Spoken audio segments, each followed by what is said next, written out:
In this unit, you will learn about interactive groups learning through egalitarian dialogue.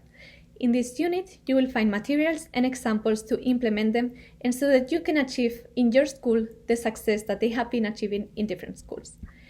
I am going to present briefly what interactive groups are and the scientific evidence behind them. Then I will talk about the impact that has already been demonstrated. And last, I will talk about how you can make them work in your classroom. Interactive groups are one of the successful educational actions that we implement in learning communities and other schools.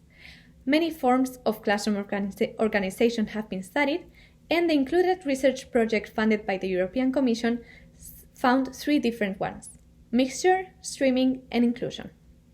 Scientific evidence has shown that interactive groups are the best form of classroom organization, that is, the best way to reorganize and redistribute the existing resources in the classroom. And interactive groups are in this last category of classroom organization. So why are they the most effective? There is no segregation. All the resources that are available in the educational center are used to assist the diversity in the classroom, benefiting the whole student body, for instance, through the use of volunteers. All students participate actively in the learning process with the support of the teacher, as well as the material and the human resources that are at hand, so no child is left behind.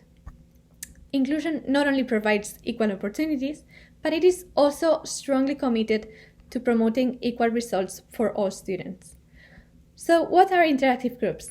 They are small heterogeneous groups in which all students are put together to solve activities and problems together, helping each other.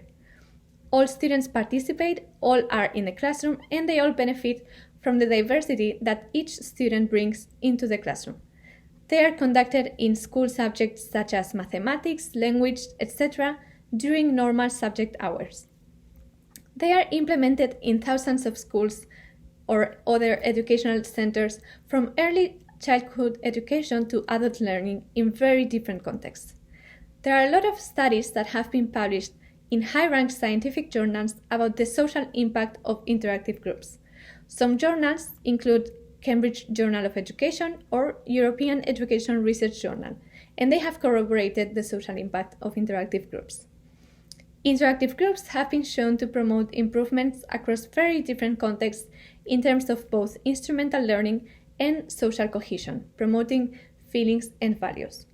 These impacts include, among others, increase in language and communication skills, improvements in mathematics problem solving, better reading comprehension, etc. And in a more social aspect, improvements include promotion of solidarity, friendships, empathy, inclusivity, among others, including improving overall the classroom climate. So how do interactive groups work and how can you implement them successfully in your classroom? The whole classroom is divided into different groups with 6 to 7 students per group. They have to be heterogeneous in all levels: knowledge level, skills, gender, culture, etc. And the more heterogeneous, the better. The teacher prepares different activities that can be solved in 20 minutes. In each group, there will be 1 volunteer, and you will learn in Unit 5 more about who can volunteer in learning communities.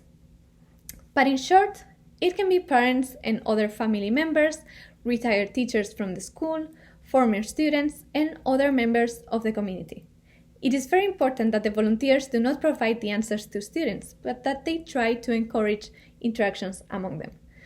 So students are put in different groups and they start doing the activity. And after 15 or 20 minutes, they have to change the activity.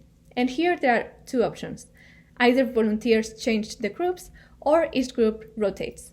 In this way, all students have done all activities together. And in the meantime, the teacher is supervising that all groups are working correctly. In this way, students benefit from many more interactions with peers and adults who are similar and different to them. And by keeping all students in the classroom together, we are keeping high expectations for all.